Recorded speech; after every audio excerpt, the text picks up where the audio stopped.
Hi,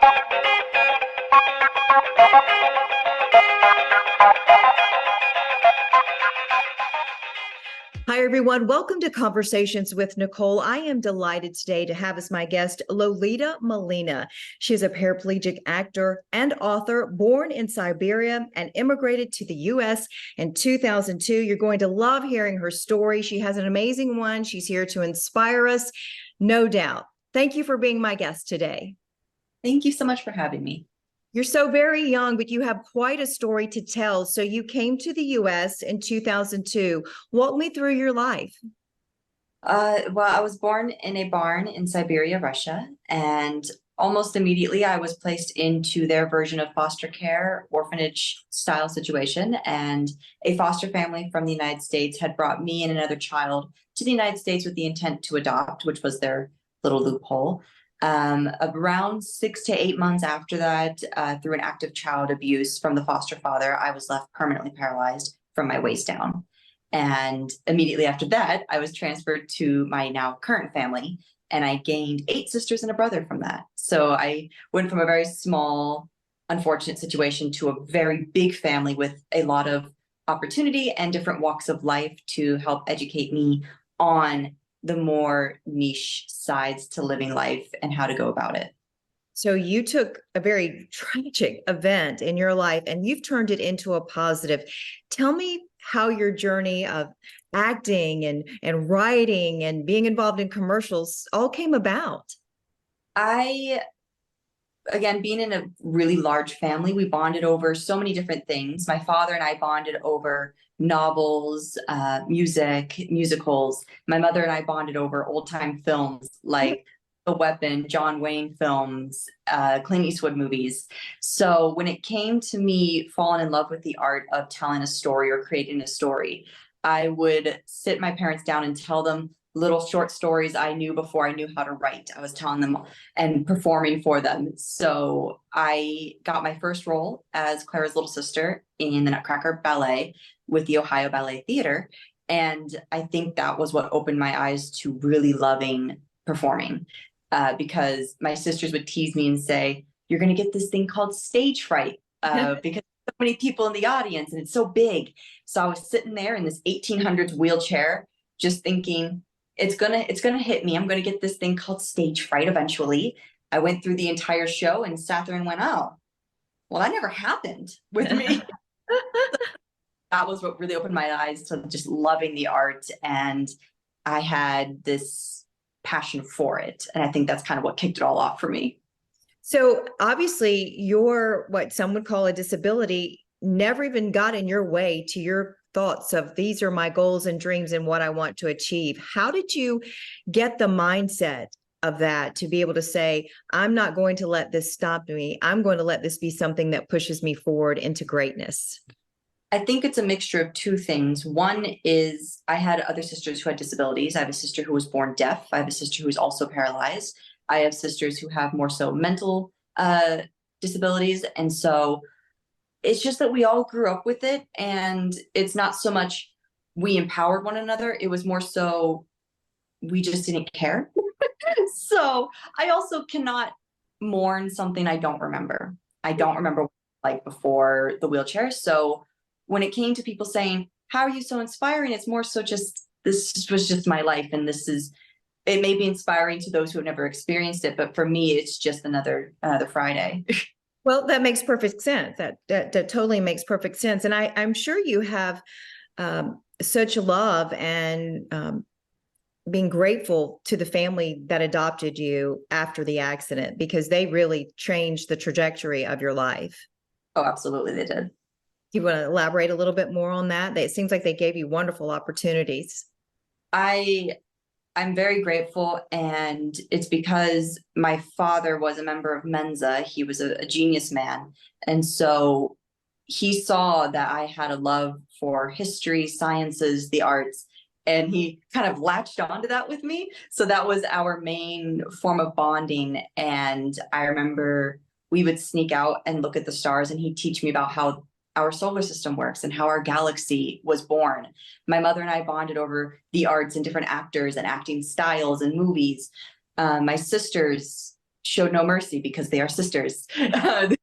No one got away with anything in Yeah. a house so many.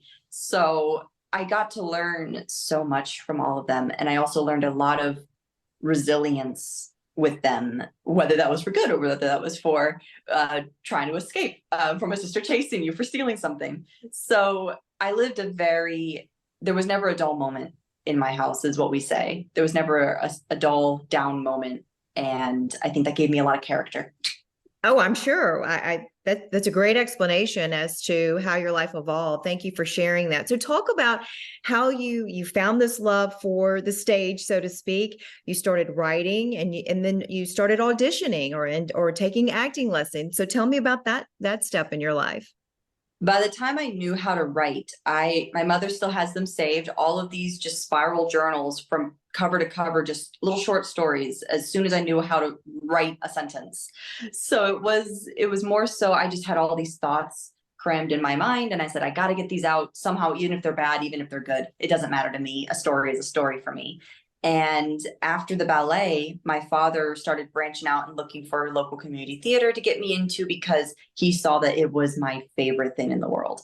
And so I started doing local community theater, and I've done around 17 to 19 theatrical productions since I was about 10 years old. So I learned a lot through that. I learned a lot through just private little lessons. I went to a creative arts academy for schooling. I went to film schooling. Anything I could get my hands on and learn, I did it. Yeah. And so talk about the roles that you've gotten thus far.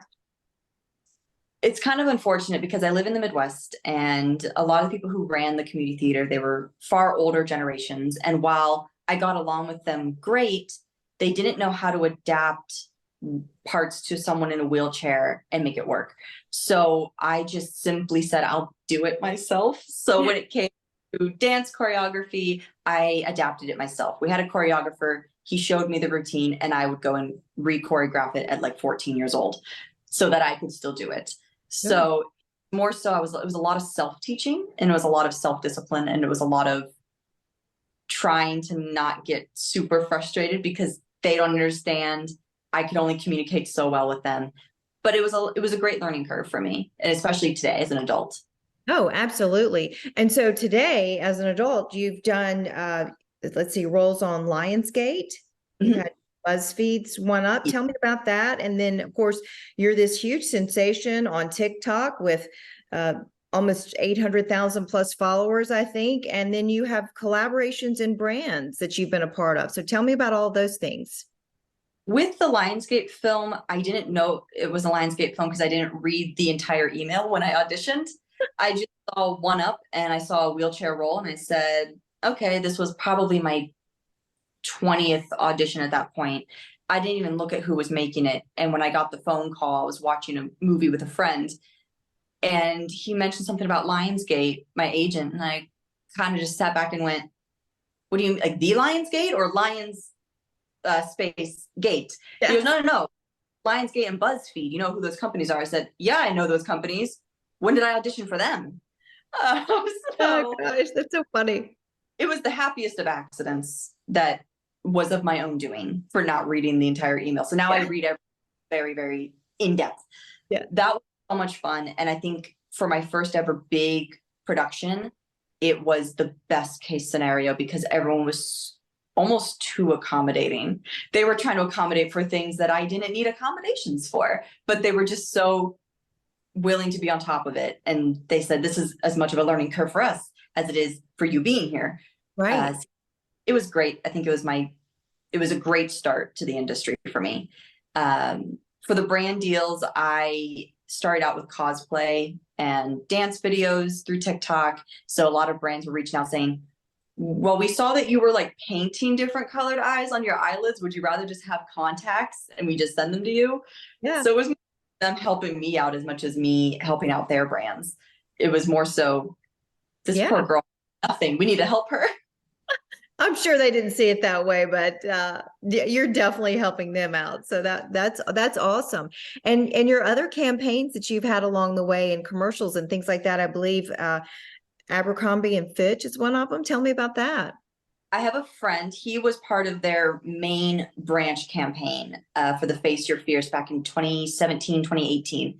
And he reached out to me and said, they're looking for another paraplegic to have on their secondary campaign for the Face Your Fears with influencers. Would you like to? And I thought he was joking. I thought he was pulling my leg there for a second.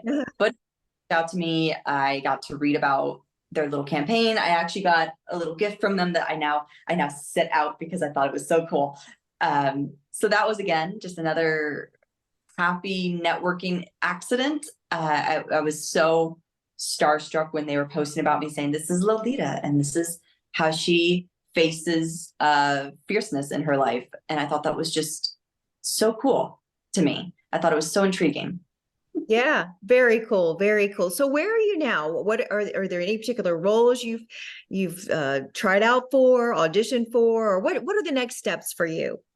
Well, right now we're all just kind of sitting here because with the strike and all of those unfortunate blocks falling. So right now we're all just kind of playing the long waiting game. But before that, I had some huge auditions because while I don't get as many auditions as my friends who are able-bodied, where they're getting 6 auditions a week, but they're all smaller roles. I'm getting maybe 4 auditions in a month or 2, but they're all big parts. So I had the great opportunity to audition for Universal Studios Wicked recently. I'm so happy with Marissa and her casting. I'm happy they picked a paraplegic because I did hear there were some people who were able-bodied and it was kind of confusing to me. I had auditions for some big Netflix projects, but everything's on hold. So I don't know where this is all going to go. So what do you want for your future, though? What does your future look like to you? What are you striving for, your goals? I want to be the first paraplegic to win an Oscar, or to be able to live to see the day that a friend of mine gets to wheel up on that stage. Because from my research, I have not found any paraplegic who has won an Oscar in the history of its existence. So I think that would be a huge milestone for me. Be wonderful. I'm gonna speak that into the universe for you because I would love to see that happen for you too. And talk a little bit about how you hope that by you achieving your goals and dreams, you trying to reach for the stars, so to speak, that you hope that inspires other young men, women who are may or even may not have disabilities to do the same. Well, I just had gotten back from a convention. My friend, her name's Chelsea Hill. She's a paraplegic and she owns a dance company called the Rolettes. And I was invited, and it was just a huge convention for women, people in wheelchairs, and just coming together and seeing people's different strides in life. And I remember just seeing so many little girls just zoom past me in these wheelchairs. And some of them were as young as 5, 6 years old. And seeing that took me back to when I was little, and just seeing them live life to their fullest there. And a lot of them want to be actors or dancers. So just sitting there and talking with them, because they never met someone who was an adult and had lived their life as a 5, 6, 7-year-old. So they had so many questions for me, and it warmed my heart. And I remember just kind of wheeling to the elevator, trying not to cry because I only had my sister growing up in a wheelchair. I didn't have anyone else. I was the only paralyzed child in my school, in my town. So seeing them ask these questions and say that they want to be like me growing up, it makes my goals all the more important to reach.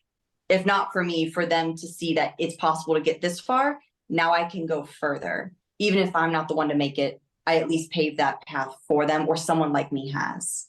Absolutely. That's beautifully said. Thank you so much for sharing that. So what's the best way for people to find you?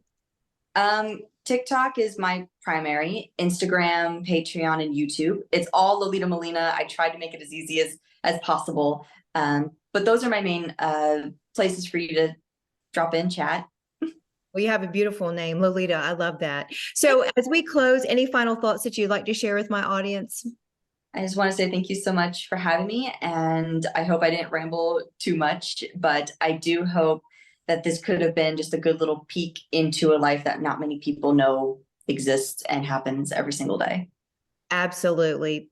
The best is yet to come for you. I can see it. I know it. Yes. Thank you so much for being my guest today. I really appreciate it. And that will do it for this edition of Conversations with Nicole. Until I see you again, I hope you have a great day.